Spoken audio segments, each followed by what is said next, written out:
The chandeliers sparkled like stars in the grand ballroom, casting golden light over crystal glasses and designer gowns. The Hale mansion had never looked more magnificent. Tonight was supposed to be a celebration of love, 20 years of marriage between Adrian Hale, the billionaire real estate mogul, and his wife Victoria. Guests whispered about how perfect the couple seemed, how rare it was to see such longevity among the wealthy elite. Cameras flashed, waiters carried silver trays, and a string quartet filled the air with soft melodies. But beneath the glittering perfection, a storm was about to break. Victoria, dressed in a flowing white gown chosen to symbolize purity and devotion, carried a small, hopeful smile. She had spent days preparing this evening, believing perhaps that her husband would finally see her again, not just as the quiet woman who stood behind his empire, but as the wife who had given him her youth, her loyalty, and 2 remarkable sons.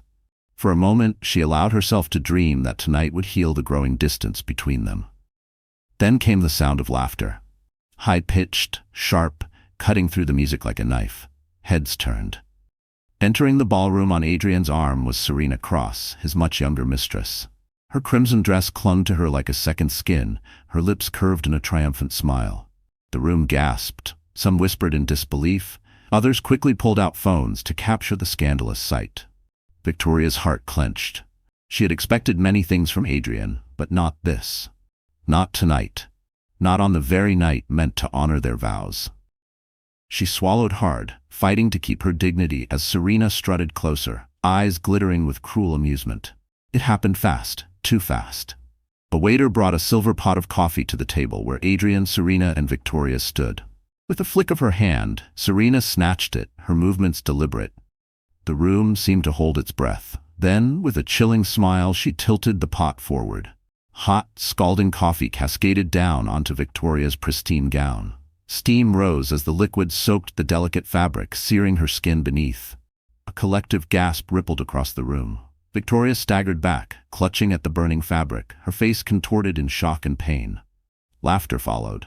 Serena's laughter. Adrian didn't move to help. Instead, he smirked, resting a protective hand on his mistress's waist, as if the attack had been nothing more than a cruel joke.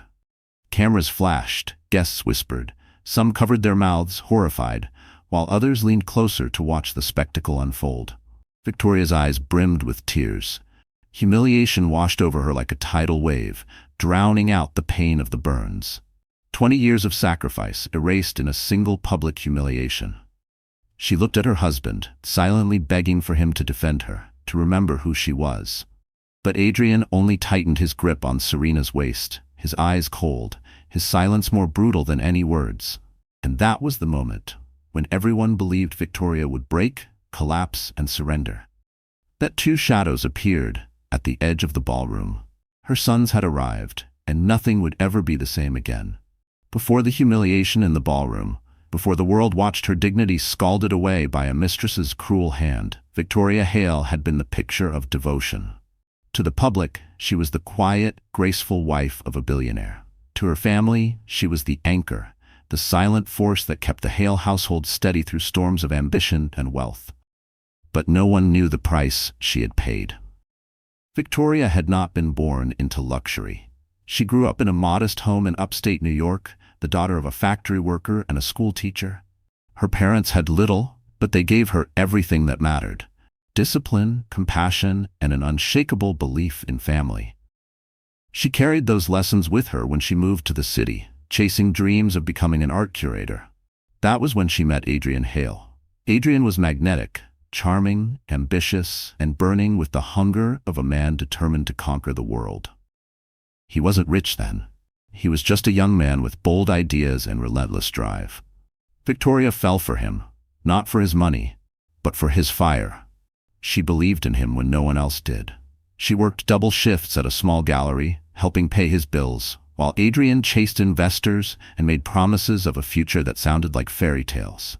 When Adrian finally struck gold in real estate, Victoria was by his side.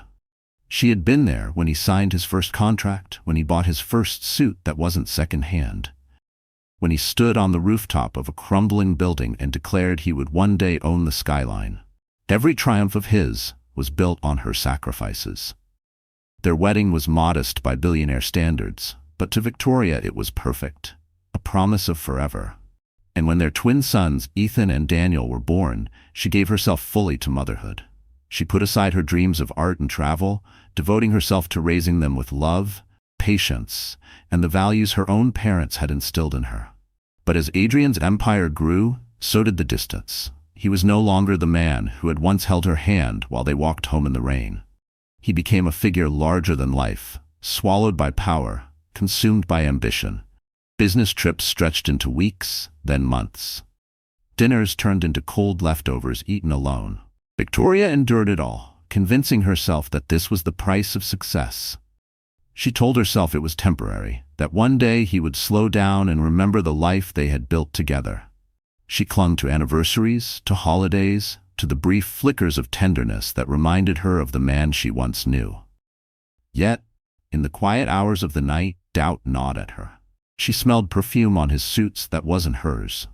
She found lipstick stains on wine glasses that never left her cupboard. But every time she asked, Adrian dismissed her suspicions with a cold laugh.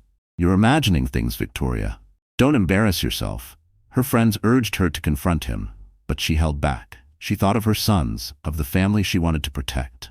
She swallowed her pain, believing her silence was strength.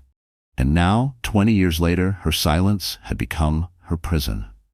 As the burning coffee soaked her dress, she realized she had wasted years on a man who no longer saw her as a partner, but as an inconvenience. Her heart broke, not just for herself, but for the two boys she had raised to believe in honor, in love, in respect. She thought she was alone. But at that moment, as her tears blurred the glittering ballroom, a voice cut through the humiliation. "Don't you dare touch my mother again." The entire room turned. Ethan, her eldest son, had spoken, and the fire in his eyes promised a reckoning. Adrian Hale had once been the kind of man women envied and men respected. Handsome, charismatic, a dreamer who turned his ambition into concrete skyscrapers and billion-dollar deals. In the early years, he carried himself with the confidence of a man who believed nothing was impossible. He used to hold Victoria's hand proudly, introduce her as the woman who believed in me when no one else did. For a long time, she had been his anchor, his muse, his partner in everything. But success can corrupt even the strongest of souls. As Adrian's wealth multiplied, so did his ego. He began to see life as a game, people as pawns, and loyalty as a weakness. Business dinners blurred into late-night parties. Work trips became escapes to exotic resorts. The man who once whispered dreams to Victoria in their tiny apartment now whispered lies to hide his betrayals. Adrian's charm never faded, it only sharpened into something dangerous. He knew how to command a room, how to make investors bend, how to make women feel like they were the only ones in the world. But behind that polished exterior was a man who treated marriage as a chain around his neck, a chain he wore only for appearances. When Serena Cross entered his life, Adrian didn't hesitate. She was young, beautiful, and hungry for power, the kind of hunger he once admired in himself. She reminded him of his early days, except she didn't demand sacrifice. Serena offered him something Victoria no longer could, the thrill of conquest. What Adrian didn't see or refused to see was that Serena wasn't with him out of love. She saw him as a stepping stone, a name to attach to hers, a golden ticket into the world of endless champagne and flashing cameras. She flaunted him openly, knowing every scandal made her more notorious. Adrian didn't care. The more people whispered, the more he felt alive. And if Victoria's dignity was the price, so be it. He convinced himself she would never leave. After all, hadn't she endured everything for 20 years? Hadn't she swallowed her suspicions, remained silent, and played the dutiful wife while he climbed higher? To Adrian, Victoria was like an antique vase, valuable once, but now collecting dust in the corner while he showcased his new prize. He had forgotten that behind her quiet grace was steel, the kind of steel that had carried him through his lean years.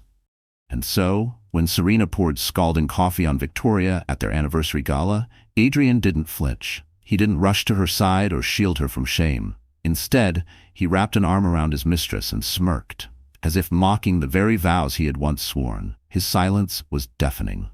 His betrayal, complete. The guests saw it. The cameras caught it.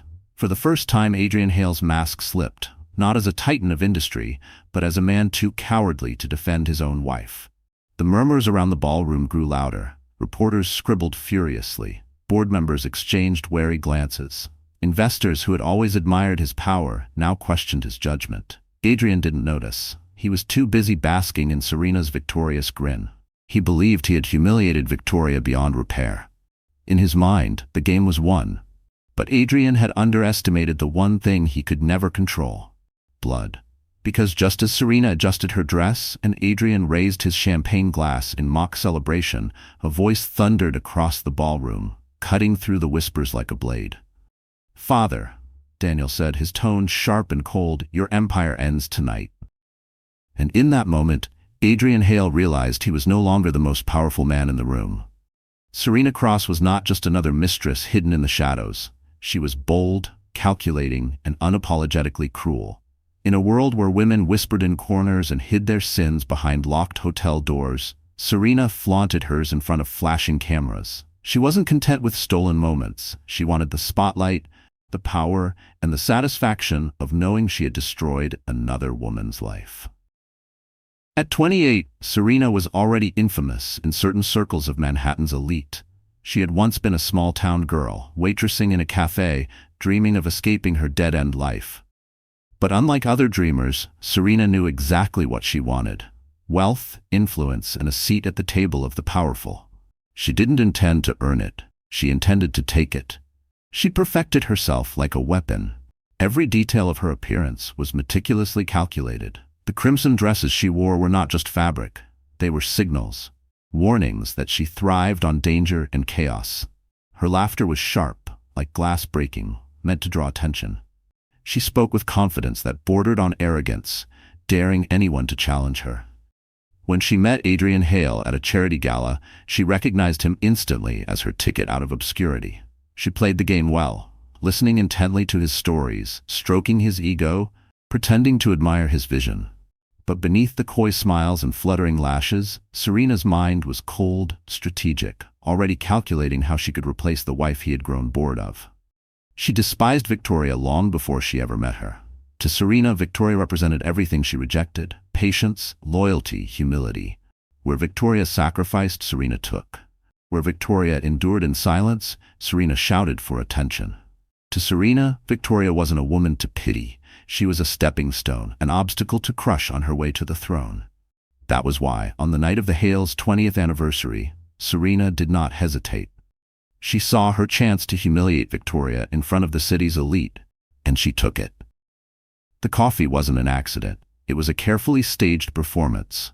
She wanted the cameras to capture Victoria's pain, her burns, her tears. She wanted the world to see Adrian choosing her, Serena, over the wife who had built his empire with him. And Adrian, foolish in his arrogance, let her. He didn't stop her hand. He didn't stop her cruelty. He became her shield, her enabler, her proof that she had already won. What Serena didn't realize was that her arrogance had gone too far. In her hunger for attention, she forgot the oldest rule of the powerful: the higher you rise, the harder you fall. She thought the gasps of the crowd were admiration. She mistook silence for submission. She believed Victoria was too broken, too weak, too humiliated to ever fight back. But Serena had overlooked the two men who mattered most: the sons Victoria had raised, the heirs to Adrian's empire. Ethan and Daniel were no longer children. They were men. Men who carried not just their mother's quiet strength, but also the fire of their father's ambition. And unlike Adrian, they knew where their loyalty belonged. As Serena adjusted her diamond necklace and smirked at the horrified guests, she failed to notice Ethan stepping closer, his jaw tight with fury. Daniel's eyes followed her every move, cold and calculating. The room buzzed with tension, and yet Serena basked in it, believing she owned the night. She leaned into Adrian, whispering loudly enough for those nearby to hear, "It's pathetic how she just stands there. No wonder he wanted me instead." That was the final spark. Because in the very next moment, Ethan raised his voice, his words echoing through the ballroom. "Serena Cross, you will answer for what you did tonight." The Hale Anniversary Gala was meant to be the crown jewel of the social season. Invitations had been embossed with gold leaf, hand-delivered by uniformed couriers. Only the city's most powerful names had received them. politicians, business titans, celebrities, and members of the press eager for a headline. To be invited to the Hale mansion that night was to be seen, to be validated as part of an untouchable circle. The ballroom itself was a spectacle. Towering crystal chandeliers shimmered above velvet-draped tables, their surfaces adorned with orchids imported from Singapore and candles that glowed like stars. A 10-piece string ensemble played soft classical notes, while waiters glided between tables with trays of champagne and hors d'oeuvres so delicate they seemed almost too perfect to eat. The air was heavy with perfume and ambition. Every corner of the room whispered with quiet schemes. Old rivals shook hands through gritted teeth, pretending civility. Investors sized up potential partners while photographers circled, capturing every calculated smile. And at the center of it all was Adrian Hale, hosting like a king, his mistress at his side as if she were royalty. His presence commanded attention, but not respect. People admired his wealth, envied his success, but many feared his arrogance. Tonight, they would see that arrogance brought to its knees. Victoria had entered the ballroom quietly earlier that evening, her gown a graceful cascade of white satin. Though her smile was faint, many noticed her. To them, she was the true queen of the night, the woman who had endured 20 years by Adrian's side.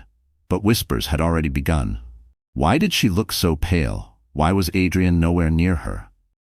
Some exchanged knowing glances, already suspecting the rumors of his affair were true.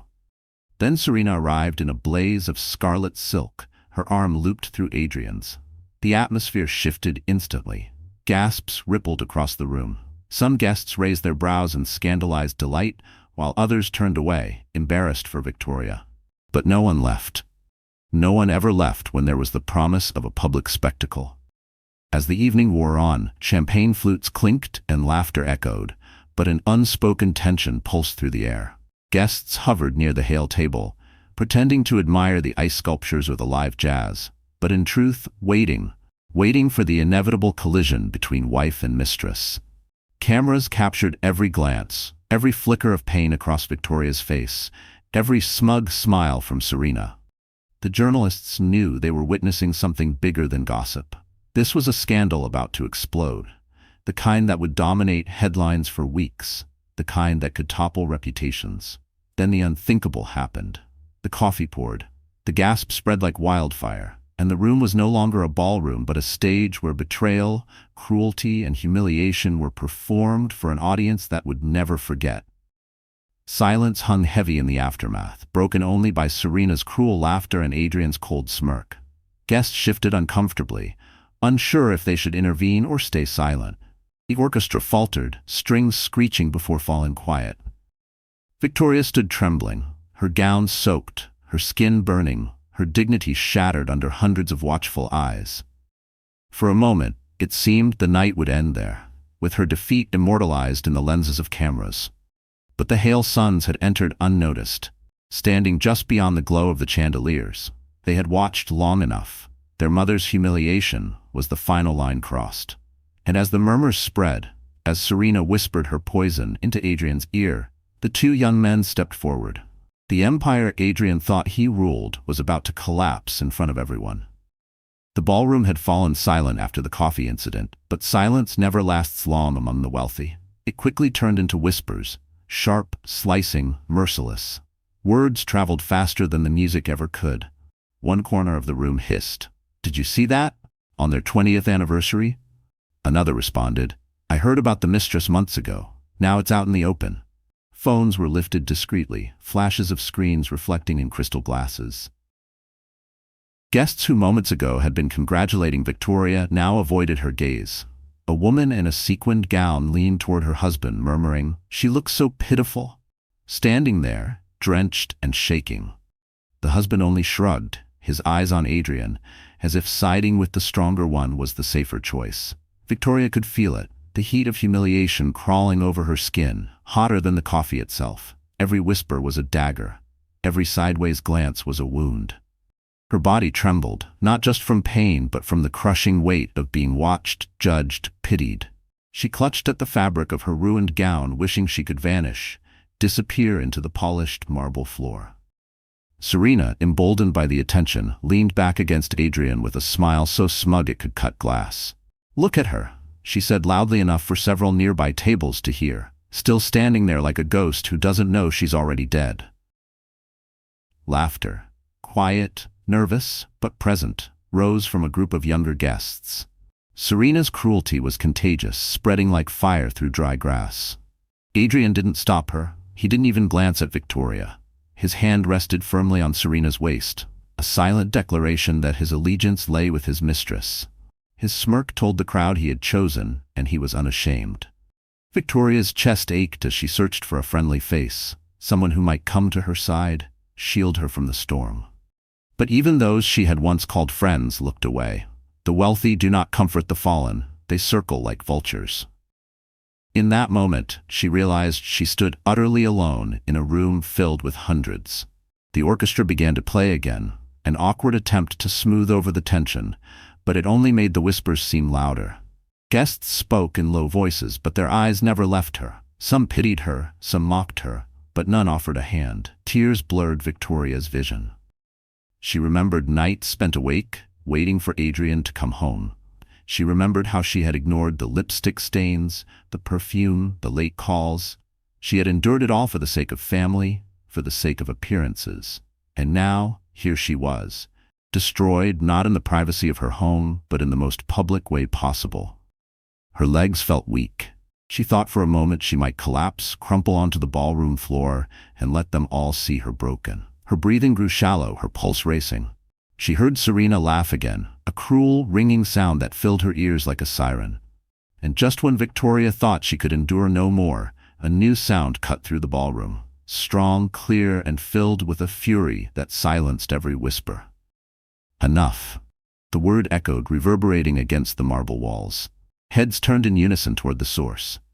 Two young men, tall and commanding, had stepped out of the shadows at the edge of the room. Their presence shifted the air, their resemblance to Adrian undeniable, but their eyes, cold and blazing with anger, belonged entirely to Victoria. Her sons had spoken, and the whispers died in their wake. The scene replayed in slow motion inside Victoria's mind. The hiss of the coffee pot as Serena tilted it, the scalding liquid cascading down her white gown, the sharp burn against her skin. And then, worse than the physical pain, the laughter. Laughter that didn't belong to strangers, but to her husband and his mistress, the two people who should have been her destruction only in nightmares, not reality. Her breath caught as she clutched at the fabric, trying to shield herself from the stares, but the gown clung to her body, stained and ruined, exposing every tremor of her shame. She wanted to scream, to lash out, to demand respect. Instead, silence pressed down on her throat. For 20 years she had trained herself to endure, to stay quiet, to hold her dignity by burying her pain. But tonight that silence betrayed her. Serena wasn't finished. "Careful, darling," she purred, her voice dripping with mock sweetness. "You'll melt in front of everyone. Though, I suppose it's about time he upgraded, isn't it?" She leaned closer to Adrian, pressing herself against him like a trophy. Adrian chuckled.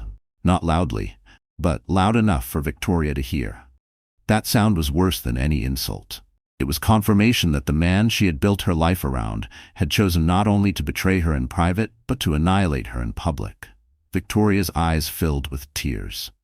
She could taste the salt of them as one slid down her cheek. She thought of the years she had given him, the dreams she had buried for him, the children she had raised while he built his empire. She thought of the nights she had lain awake, telling herself that marriage was sacrifice, that love meant endurance. And now all of that, every sacrifice, every silent night, was mocked with a single cruel laugh. Around her, whispers sharpened into open comments. "Poor thing," someone muttered. "She should leave." Another voice snickered. "She's finished. He's replaced her." Every word sliced her thinner and thinner until she felt like she might simply vanish. Her knees buckled slightly. She grasped the edge of the table for balance, her knuckles white. For a moment she considered running, fleeing the ballroom, the mansion, the city itself. Let them have their empire. Let them have their power. Maybe her sons would forgive her for disappearing. But then she saw her reflection in the mirrored walls of the ballroom. The image was pitiful, a woman drenched, trembling, defeated. And yet, deep inside that reflection, she saw a flicker of something else. A spark. A reminder of who she once was before Adrian, before the empire, before the silence. That spark frightened her as much as it gave her strength, because if it grew, if she let it burn, it would change everything. Serena, mistaking her silence for surrender, lifted her glass of champagne. To Adrian, she announced, her voice ringing out over the hushed crowd, and to 20 years wasted. She clinked her glass against Adrian's. A few guests gasped, others laughed nervously. The cruelty was unrelenting. Victoria's hand trembled, clenched into a fist at her side. She could feel the burn of the coffee, but another fire had begun to spread through her veins. Rage. Her sons stepped closer, their presence a shield. Ethan's voice broke the silence. Not another word. His tone was calm, steady, but carried a warning that silenced even the boldest whispers. And then Daniel leaned forward, his eyes fixed on his father, his voice sharp enough to cut glass. "You chose humiliation, father. Now you'll face the consequences." The ballroom was frozen, every guest waiting for Adrian Hale to act. This was his moment to redeem himself, to step forward and defend the woman who had stood by his side for 2 decades. All eyes turned to him, expecting a gesture of compassion, a word of support, even the smallest flicker of humanity. But Adrian didn't move. Instead, he tightened his arm around Serena's waist, pulling her closer, as though staking his claim on her before the entire room. His smirk widened, and his eyes met Victoria's. Not with guilt, not with shame, but with cold amusement. It was the look of a man who believed he had already won. "Pathetic," Adrian muttered under his breath, but loud enough for Victoria and those nearby to hear. "Still clinging to dignity when you have none left." The words hit harder than the scalding coffee. Victoria flinched, her body recoiling as if struck. Her lips parted, but no sound came out. She wanted to scream, to remind him of the sacrifices, the years, the loyalty. But his expression told her it wouldn't matter. In Adrian's eyes, she was already erased. Serena tilted her head back and laughed, a sharp, cruel sound that filled the silence. She kissed Adrian's cheek, her eyes locked on Victoria, as if daring her to fight back. "He chose me," Serena said boldly. "Everyone can see it now. You're nothing more than a ghost of his past." Gasps rippled through the room. The audacity of her words was shocking even to guests accustomed to scandal. But Adrian didn't silence her. He didn't scold her. He nodded, letting her words stand as his truth. The betrayal was complete. For 20 years, Victoria had given this man her loyalty. She had raised his sons, stood by him through failure and triumph, endured his distance, his lies, his cruelty. And tonight, on the very night meant to celebrate their bond, he had thrown her aside like a broken trinket. The crowd shifted uncomfortably. Some pitied Victoria, others admired Serena's audacity, but most kept silent. Among the wealthy, silence was safer than morality. No one wanted to stand against Adrian Hale. No one, except his own blood.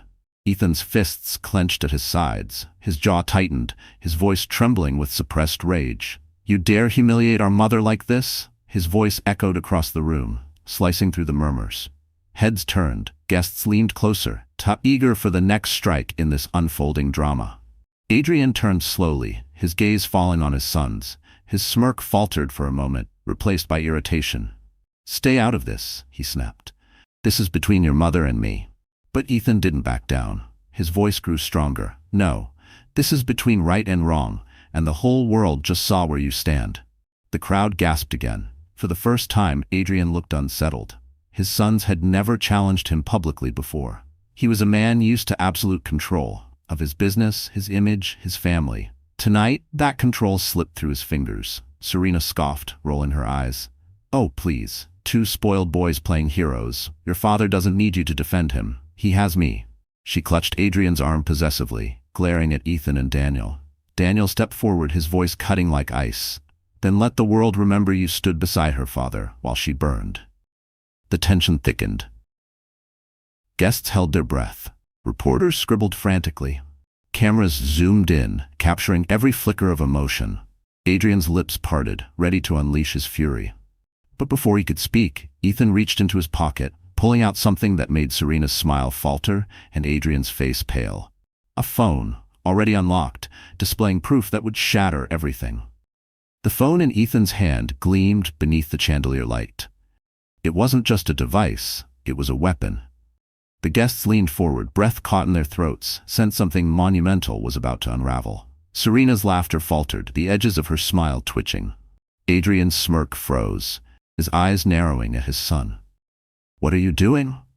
Adrian demanded, his voice low and dangerous, the kind he used in boardrooms when someone dared to cross him. Ethan didn't flinch. His hand was steady, his voice firm. "Showing the truth you thought you buried." He tapped the screen, and instantly, the ballroom filled with a sound more shocking than Serena's cruel laughter. Adrian's voice. A recording played over the phone speakers, loud enough for everyone to hear. "She'll never leave me. She's too weak. Victoria will swallow anything I do, as long as she keeps the title of my wife. She's convenient, nothing more. Serena is my future." Gasps erupted across the room. The words echoed against the marble walls, slicing through the orchestra's uneasy silence. Victoria's face paled, tears brimming in her eyes. She had suspected his betrayal, but hearing the venom in his voice was like being stabbed twice, once by the betrayal, and once by its public exposure. Adrian lunged forward, trying to snatch the phone from Ethan's hand, but his son stepped back, calm and deliberate. "No, father," Ethan said sharply. "You've silenced her long enough. Tonight, you don't get to silence anyone." The recording continued, Serena's voice chiming in. "She's pathetic, still clinging to those old-fashioned vows. But once she's gone, once you divorce her, I'll be Mrs. Hale. Everyone will bow to me." The crowd erupted. Some gasped in shock, others whispered furiously, while a few pulled out their phones to record the unfolding disaster. What had begun as gossip was now undeniable proof. The mistress had spoken her ambition, and the billionaire had confirmed his cruelty. Serena's face twisted with rage. "You little brat," she hissed, her claws showing. "You think this proves anything? People will forget in a week, they always do." But Ethan wasn't done. He swiped again, pulling up photographs, grainy but clear enough. Adrian and Serena together, in hotel suites, on beaches, in intimate poses that left nothing to the imagination. Time-stamped, dated. Daniel stepped forward now, his voice sharp and merciless. "While you pretended to be a husband, you were parading her across the world, and while Mother held this family together, you tore it apart with your greed." Adrian's face turned red with fury. "How dare you?" "No, Father," Ethan cut in. "How dare you?" His voice shook, not with fear but with emotion. "How dare you humiliate her after everything she's given? After every night she waited for you, after every sacrifice she made so you could stand here with your empire." The ballroom was silent again, but not with whispers this time, with judgment. Even Adrian's closest allies stared at him with disgust. Investors shifted uncomfortably. Board members exchanged looks that promised future consequences. Serena tried to laugh, but it came out hollow. "This is just family drama, nothing more. The Hales will survive, they always do." But Ethan's lips curled into a cold smile. Not this time. He turned the phone one last time, displaying a message thread. Adrian's own words, boasting about manipulating contracts, coercing signatures, and hiding assets from his wife. The evidence wasn't just personal. It was legal. Victoria's knees nearly gave out. She had known her marriage was broken, but never the depth of his betrayal. And as the evidence spread from phone to phone, from whisper to whisper, the walls of Adrian Hale's empire began to tremble. Because what Ethan revealed wasn't just adultery, it was a scandal that could end in handcuffs. The ballroom still buzzed from Ethan's revelations. Guests whispered in disbelief, their eyes darting between Adrian and Serena like spectators at a boxing match. Adrian's jaw tightened, his fists clenched, but before he could recover, his second son stepped forward. Daniel, the quieter of the two, had always been the observer, the one who noticed details others overlooked. Tonight, his silence broke, and when it did, his words cut sharper than any blade. "You think this is just about infidelity, Father?" Daniel's voice rang across the room. "It isn't. This is about how you treated her. Not as a wife, not as a partner, but as a liability to be controlled." The crowd stilled again. Daniel reached into his suit jacket, pulling out a folder thick with papers. He laid them on a nearby table, flipping through them with deliberate precision. "For years, you've used contracts to strip Mother of her rights. You coerced her into signing documents she didn't understand, documents that transferred assets, properties, even her inheritance from her parents into your control." Victoria gasped. "Daniel." she whispered, her voice breaking. She hadn't known the extent of it. Adrian's face flushed crimson. "Stop this nonsense," he barked, his voice shaking with fury. "You don't know what you're talking about." But Daniel didn't falter. He held up one paper for the room to see, his finger pointing to the signature at the bottom. "Here's one example. 5 years ago, you told Mother she was signing paperwork to streamline taxes. In reality, it was a transfer of ownership. Half of her charitable trust was placed under your control. Money she had dedicated to helping families in need, you siphoned into your own accounts." Gasps rippled across the ballroom. Reporters scribbled faster. Serena shifted uneasily, sensing the tide turning. "And this one," Daniel continued, pulling out another document, "is even worse.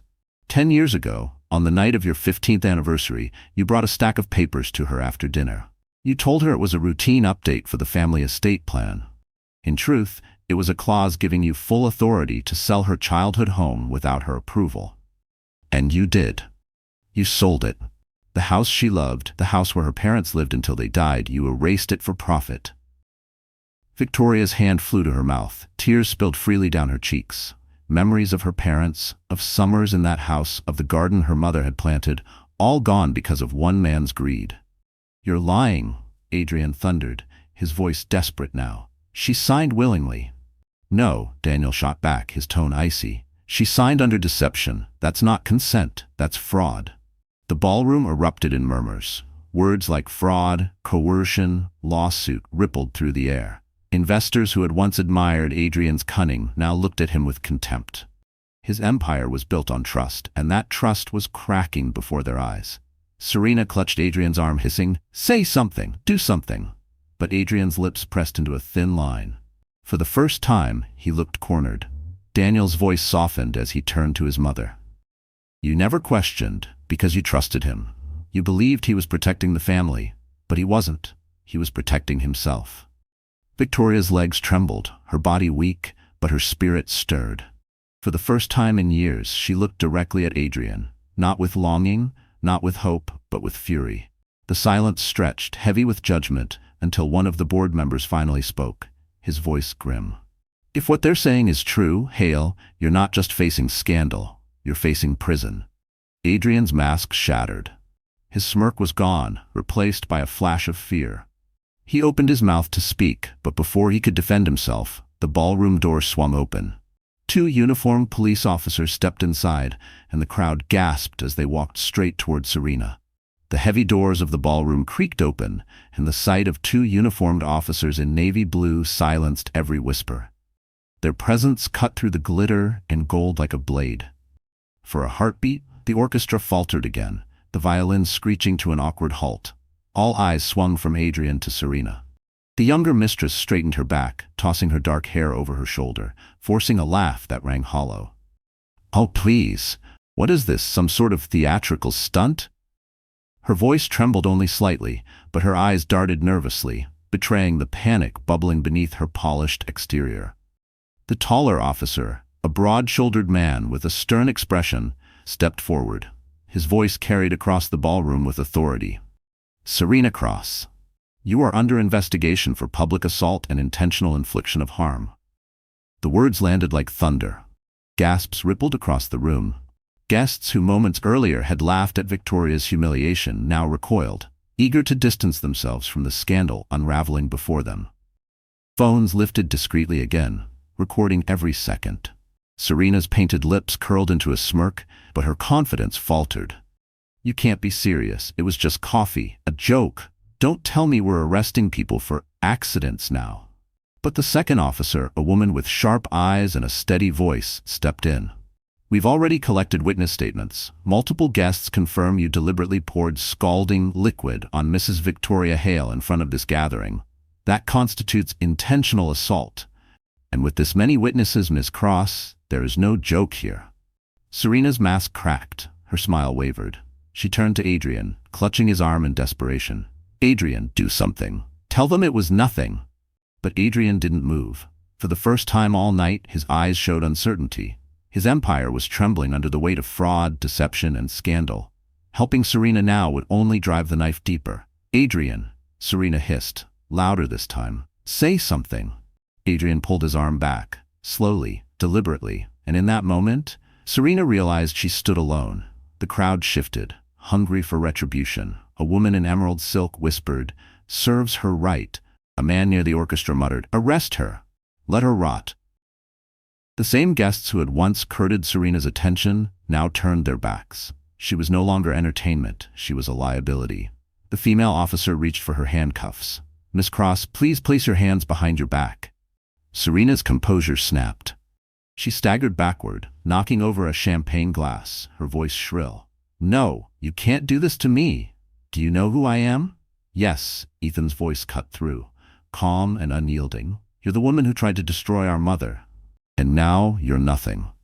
The officers took her arms firmly, pulling her wrists behind her back as the metallic click of handcuffs echoed through the stunned ballroom. Serena's eyes darted wildly, searching for allies, but there were none. The cameras captured her panic, her once perfect image unraveling in real time.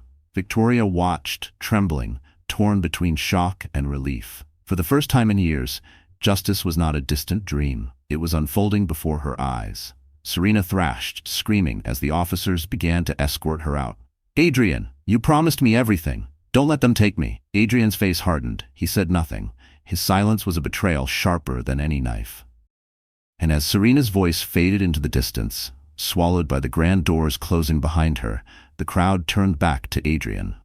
The mistress was gone, but now the spotlight burned hotter than ever on the billionaire himself. The echo of Serena's screams still lingered in the air as the ballroom doors slammed shut behind the officers. Silence swept across the crowd. Not the silence of shock this time, but the silence of judgment. 100 pairs of eyes swiveled toward Adrian Hale. The man who once commanded respect with a single glance now looked suddenly smaller, his broad shoulders sagging under the weight of scandal. His smirk had vanished, replaced with a tight jaw and eyes that betrayed fear. For the first time in decades, Adrian Hale no longer seemed untouchable. Whispers rose again, sharper than before, this time directed squarely at him. "Did you hear those recordings?" one guest hissed. "He called his own wife weak," another whispered in disgust. "I invested millions in his company. If he lies to his family like this, what about us?" A third muttered, his tone edged with panic. Members of Hale Enterprises' board seated near the front exchanged dark looks. One of them, a silver-haired man named Charles Whitmore, leaned toward another. "This isn't just personal scandal anymore. This is liability. If shareholders get wind of this, we're finished." Beside him, a woman in a navy gown nodded. "We need an emergency meeting. Tonight, before the market opens tomorrow." Adrian caught their whispers, his jaw clenched tighter. "You all think you can just replace me?" He snapped, his voice booming. "I built this empire. None of you would have a dime without me." But his outburst only fueled the fire. Guests recoiled, some shaking their heads. Investors who once flattered him now scribbled notes or typed furiously into their phones. Every movement, every whisper, every sideways glance was another crack forming in the empire he thought indestructible. Daniel stepped closer, his voice steady and cold. "Listen to yourself. You think power makes you invincible. But tonight, the world saw what you really are, a man who built his empire on lies, betrayal, and fraud." Ethan added, his eyes locked on his father. "You humiliated our mother, and now you've humiliated yourself. Every ally you thought you had will walk away before morning." Victoria stood silently, trembling, watching the walls of Adrian's kingdom collapse around him. For so long, she had dreamed of justice, but she had never dared imagine it would look like this. Her son standing tall, the crowd condemning him, the empire unraveling before her eyes. Adrian tried to regain control, raising his hands. "Enough, all of you, enough. These are just family disputes. You think a few angry words, a few fabricated documents will bring me down?" But Charles Whitmore rose from his seat, his voice firm. "This isn't just family business anymore, Hale. You've jeopardized this company's reputation, and by extension, every one of us. The board won't stand behind you, not after tonight." Gasps rippled. It was the first public fracture, an open declaration of revolt against their king. Adrian's face twisted with rage. "You think you can strip me of what I built? Try it. I'll drag every one of you down with me." But the crowd wasn't with him anymore. Even the orchestra sat frozen, instruments silent, as if unwilling to play for a fallen man.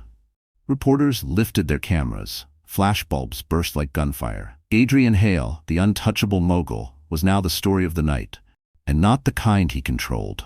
Victoria's heart pounded as she realized the tide had shifted. For the first time in 20 years, she wasn't the one standing in the shadows. Adrian was. And then, from the back of the room, a new voice called out, firm and chilling. "Mr. Hale, the Securities Commission would also like to have a word with you." The word struck Adrian like a hammer blow. The Securities Commission. The name alone carried a weight heavier than any gossip, heavier even than the humiliation of his mistress being dragged away in handcuffs. This wasn't scandal anymore. This was law. A man in a dark, tailored suit stepped forward from the back of the room, his badge flashing briefly under the chandelier. His tone was calm, professional, but firm. "Mr. Hale, my office has received credible reports of financial irregularities tied directly to your real estate holdings. Tonight's revelations confirm several red flags. You will be required to answer questions immediately." The guests erupted into whispers again, this time tinged with awe and fear. It wasn't every day that a titan of industry was confronted in his own ballroom. Some raised their phones higher, recording with trembling hands, knowing this footage would go viral before sunrise. Adrian's face contorted with rage. "This is ridiculous. This is a party, not a courtroom." He turned toward the crowd, his voice booming. "You all think you can stand there and judge me? You fed on my success for decades. You bought into my empire, reaped the rewards, and now, because of one bitter woman and two ungrateful sons, you want to tear me down?" But the more he shouted, the weaker he looked. The polished mask of control was gone, replaced by desperation. His voice cracked with fury, and his sweat glistened under the harsh light of cameras. The investigator didn't flinch. "Mr. Hale, our office will be requesting full access to your accounts, property records, and contract files. Failure to comply could result in charges of obstruction of justice. I suggest you prepare yourself." Daniel's eyes blazed as he stepped closer to his father. "You hear that? You're not just losing your reputation. You're losing everything. You can't bully or bribe your way out of this." Adrian spun toward him, his finger trembling with rage. You think you're better than me? You're nothing without my name." But Ethan stepped in, his voice cutting through the chaos like a blade. "We don't want your name anymore. Tonight, the Hale legacy doesn't belong to you. It belongs to the truth." The crowd gasped at the boldness of the declaration. It wasn't just defiance, it was a declaration of war from son to father. Victoria's knees trembled as she stood at the edge of the storm. For 20 years she had endured his cruelty in silence, believing justice would never come. And now, before her very eyes, the walls of Adrian's empire were collapsing, not just socially but legally. Her heart ached with a mix of grief and relief. She was watching the man she once loved transform fully into the monster she feared he had become. Adrian tried to rally. He raised his arms, his voice booming, desperate. "I am Adrian Hale. I built towers that touched the sky. I made fortunes for every man in this room. You think you can erase me?" But the murmurs told a different story. Guests shook their heads. Investors whispered about withdrawing. Board members typed furiously, already planning his removal. The investigator stepped closer, his voice steady as stone. "Mr. Hale, you may be powerful, but you are not above the law." And then, as if on cue, the grand doors opened once more. This time, it wasn't Serena being dragged away. It was a team of federal agents, and they were here for Adrian Hale. The ballroom doors groaned open once more, but this time the footsteps were heavier, sharper, echoing like the toll of a bell. 4 federal agents strode into the room, dressed in dark suits, badges flashing under the crystal light. The crowd parted instinctively, murmurs rippling like waves. Guests who had once fought to be close to Adrian now stepped back, eager to avoid being tainted by his downfall. Adrian's face drained of color. His smirk was gone, his voice caught in his throat. For a man who had conquered boardrooms and bent politicians to his will, the sight of federal agents approaching him was a nightmare he had never prepared for. The lead agent, a tall woman with sharp eyes, stopped just a few feet away. Her voice was clear, steady, and absolute.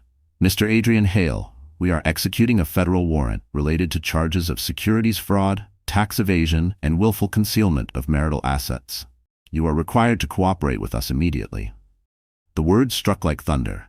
The guests gasped in unison, hands flying to mouths, phones rising higher. Some whispered furiously, others simply stared, wide-eyed, as the untouchable billionaire stood on the brink of collapse. Adrian's hands trembled before he clenched them into fists. "You can't do this here," he hissed, his voice low but cracking. "This is my home, my celebration." The agent's eyes never wavered. "Your home is not above the law, sir, and neither are you." For a moment, Adrian tried to regain control. He straightened his back, forced his voice louder.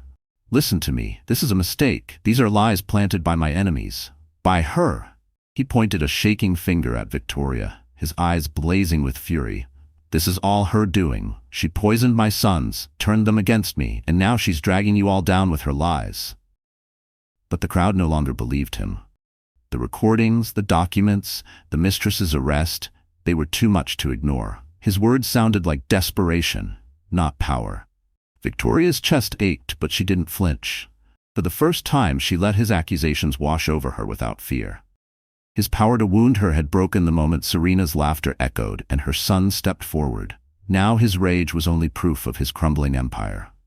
Ethan spoke firmly, his voice carrying across the room. "You did this to yourself, father. Not mother, not us. You." Daniel stepped closer, his glare piercing. "And tonight, everyone sees you for what you are." The murmurs grew louder, like a chorus of condemnation. Board members exchanged nods, some already drafting statements in their minds. Investors whispered about divestments. Guests who had once begged for Adrian's attention now looked at him with disgust. Adrian's breath quickened. He looked around the room, searching for one ally, one sympathetic face, but there were none. Even Serena, his bold mistress, was gone, dragged away in cuffs. He was alone, standing in the ruins of his pride. The lead agent signaled her team. 2 agents stepped forward, reaching into their jackets. The unmistakable glint of handcuffs flashed in the chandelier light. The crowd gasped again. Some raised their phones higher, desperate to capture the billionaire's fall. Adrian backed up a step, shaking his head. "No, you won't take me. Not here, not in front of them." But the agents kept advancing, and just as the nearest one reached for his wrist, Adrian spun, knocking over a champagne tower, crystal crashing to the marble floor. The once mighty billionaire was trying to flee his own ballroom. The sound of shattering glass echoed through the ballroom like a gunshot. Champagne cascaded across the marble floor, pooling at Adrian Hale's feet as crystal shards glittered like fallen stars. Gasps rippled through the crowd as the billionaire, once a man of control and composure, lunged away from the agents with wild desperation. "Stop him!" someone shouted, though no one moved. Guests clutched their pearls, their clutches, their phones, paralyzed by the sight of power unraveling into chaos. Some even scrambled backward, unwilling to get in the path of a man who suddenly looked more like a cornered animal than a titan of industry. Adrian shoved past a waiter, sending a tray of hors d'oeuvres flying. The young man stumbled, narrowly avoiding the broken glass. Cameras flashed frantically, recording every humiliating second. What had started as whispers of scandal was now a full-blown public spectacle. The federal agents gave chase, their footsteps pounding against the marble. "Mr. Hale, stop where you are," the lead agent commanded, her voice slicing through the noise. But Adrian didn't listen. His chest heaved, his breath ragged, his eyes darting like a man hunted. He barreled through the crowd, knocking over chairs, ignoring the horrified gasps of his peers. For years he had strutted through rooms like this, untouchable, adored, feared. Tonight, those same rooms became a cage he was desperate to escape. Victoria stood frozen near the center of the ballroom, her hands trembling as she clutched the edge of a table. She had seen Adrian in many forms, ambitious, charming, cruel, but never like this. Never reduced to panic, scrambling for a way out like a thief caught in the act. For the first time, she didn't feel fear of him. She felt pity, and beneath that pity, a rising wave of vindication.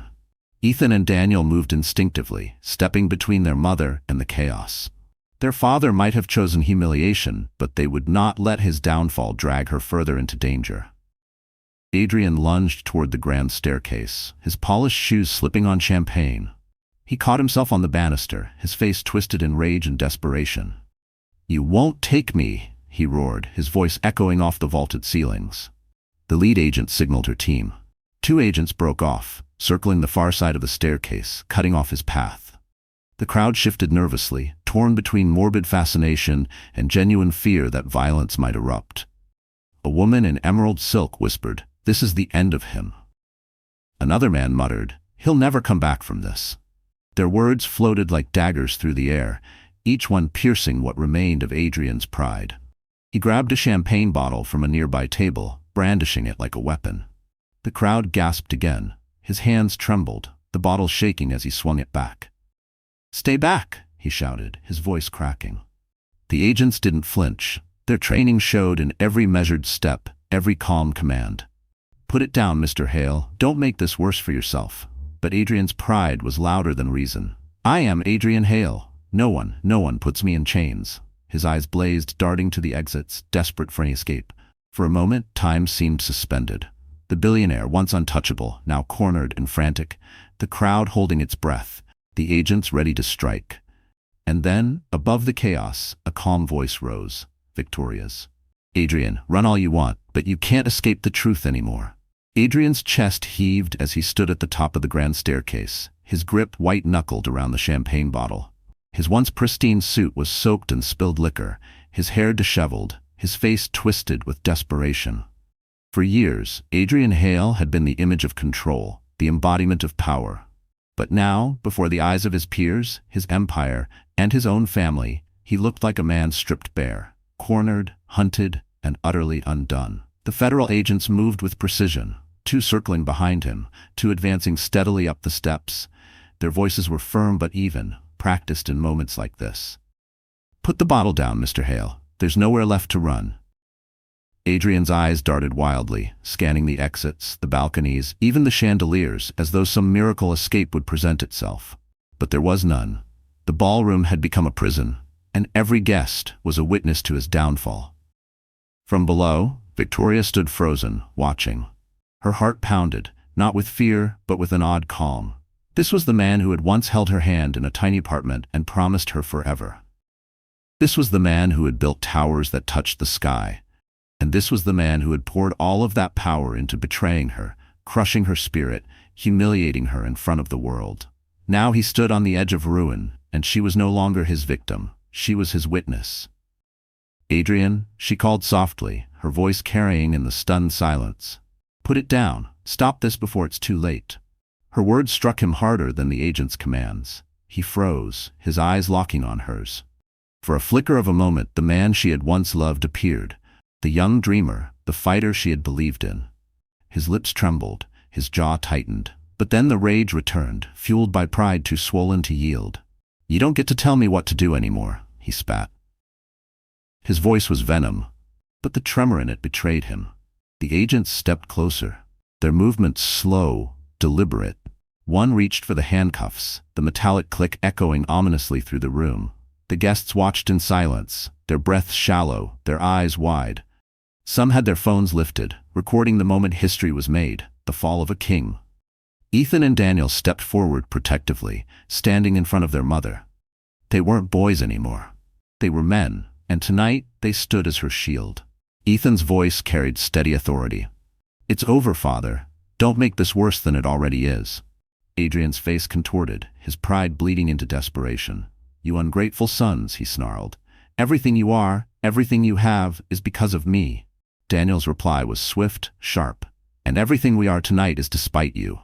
The crowd gasped. The truth rang louder than Adrian's rage. The lead agent raised a hand. "Last chance, Mr. Hale. Put down the bottle and come quietly, or we will take you by force." Adrian's grip tightened. Sweat dripped down his temple. For a long, tense moment, the world seemed to hold its breath. And then, with a roar of defiance, Adrian hurled the champagne bottle against the marble wall, where it shattered in a spray of glass and foam. The agents surged forward, tackling him to the ground as the crowd screamed. Cameras flashed, capturing the mighty mogul sprawled on the floor, his face pressed into the marble, his hands wrenched behind his back. Victoria's knees weakened as she watched the cuffs snap around his wrists. For 2 decades she had feared his power. Tonight she saw it broken. But just as relief threatened to wash over her, the lead agent looked up, her expression grave. "Mrs. Hale, we'll need your cooperation too. You may not realize it, but some of his crimes involve your name." The ballroom was still echoing with gasps as Adrian Hale lay cuffed on the marble floor, his empire reduced to dust in the eyes of everyone who mattered. But before the weight of his downfall could settle, the lead federal agent turned to Victoria. Her sharp gaze softened slightly, but her words carried the same authority that had just toppled a billionaire. "Mrs. Hale," she said, voice steady, "we'll need your cooperation. Some of the fraudulent documents we've been reviewing carry your signature. Whether knowingly or unknowingly, you may be connected to your husband's crimes." The room, already tense, stiffened further. Head swiveled toward Victoria, eyes widening. Whispers started again, first cautious, then bolder. "Did she know?" one guest hissed. "Maybe she was part of it," another speculated. "She signed the papers. That makes her guilty too, doesn't it?" Victoria's heart thudded painfully against her ribs. The humiliation of the coffee, the betrayal, the recordings, all of it had pushed her to the edge. And now this? To be painted not as the victim, but as an accomplice? I didn't know," she stammered, her voice breaking. "He told me those papers were for estate planning, for taxes. I trusted him." The agent's expression remained unreadable. "We'll need you to provide full testimony, Mrs. Hale. If you were coerced, it will come to light. But we need the truth." Tears burned her eyes as she clutched the table beside her.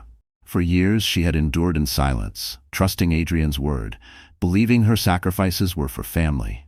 And now that trust was being twisted into a chain that threatened to drag her down with him. Ethan stepped forward, his voice sharp with protectiveness. "She had nothing to do with this. He manipulated her, forced her to sign things without explaining. She's the victim here, not the criminal." Daniel added, his eyes locked on the agents. "We can prove it. We've already started gathering evidence. Emails, messages, even witnesses from his office. Our mother didn't commit fraud. She was deceived." The crowd murmured again, this time divided. Some nodded, pity returning to their eyes. Others shook their heads, skeptical. In the world of the wealthy, innocence was often drowned beneath scandal. Victoria's knees trembled, but she forced herself to straighten. She met the agent's eyes, her voice steadier than she thought possible. "I will cooperate fully. Whatever you need, I'll give you. But understand this, I am not the criminal here. I am the woman he betrayed, used, and humiliated for 20 years. If my name is on those papers, it's because he stole my trust, not because I shared his crimes." Her words rang with conviction, silencing some of the whispers. Even the agent's expression softened slightly. "That will be determined by the investigation, but your cooperation is noted."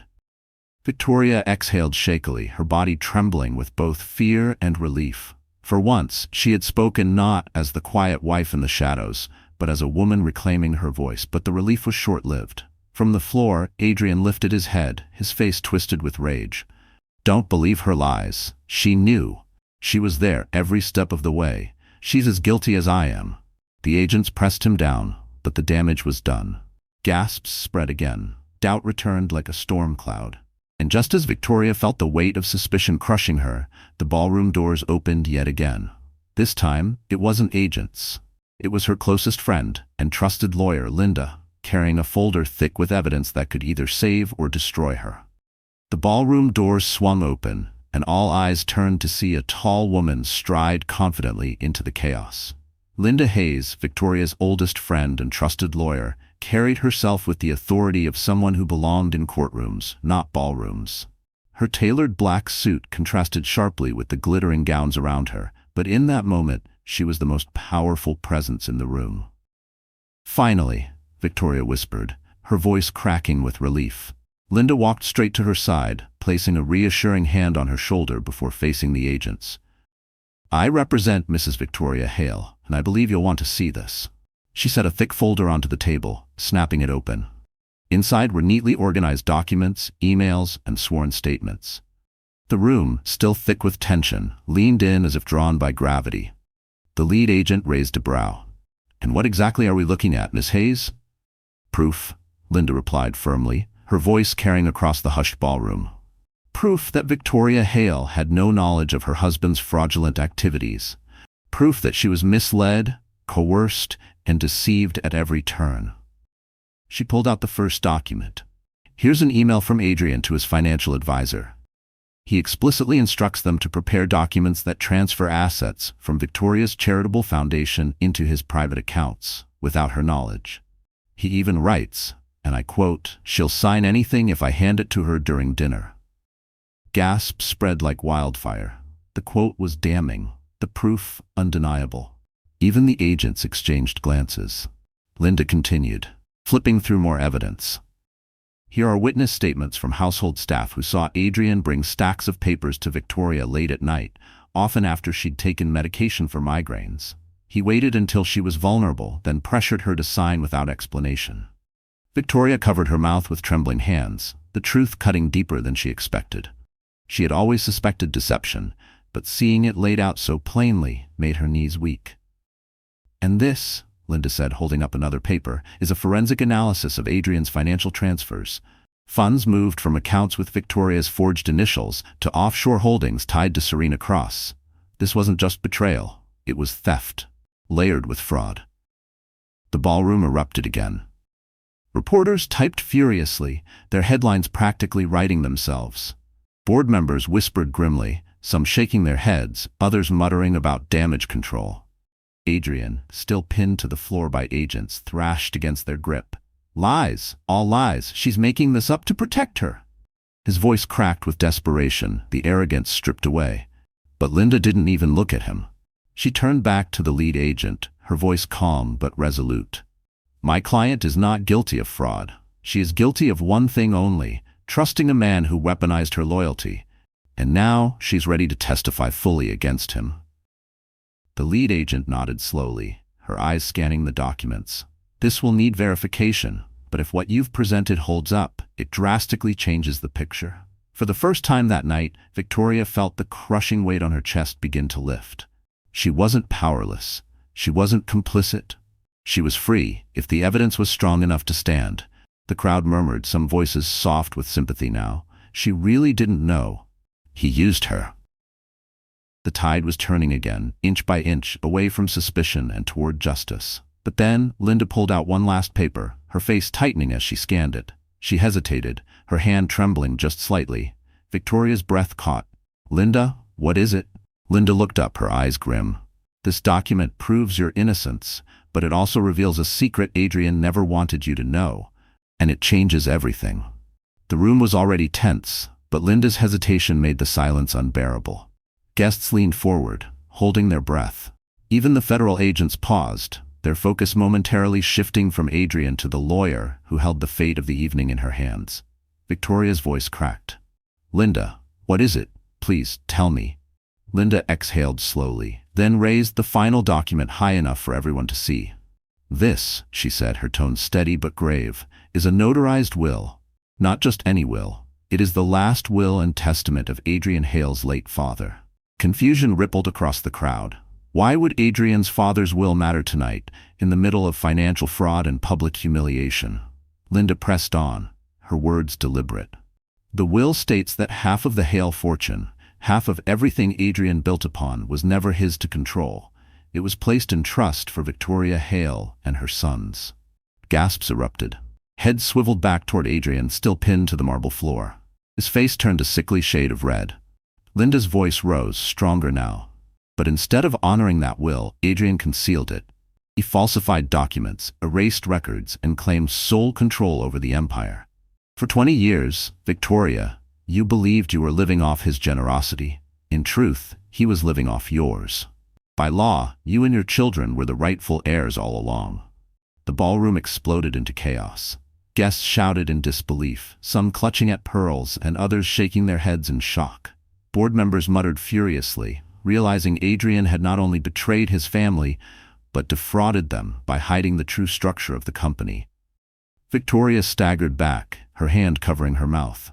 All these years, her tears flowed freely, but this time they were not only of pain, they were of anger, of vindication, of clarity. She had given up everything for him, never realizing that the power had always been hers.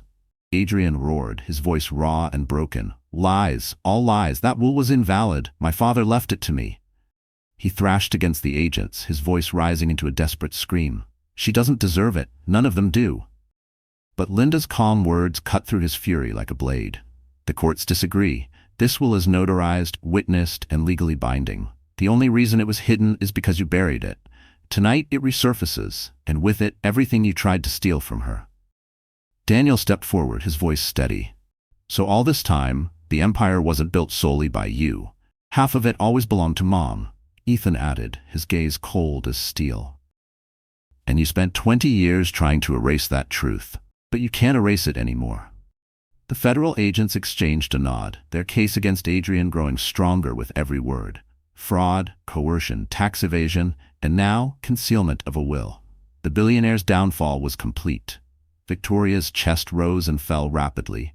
She felt the weight of the revelation crashing down upon her.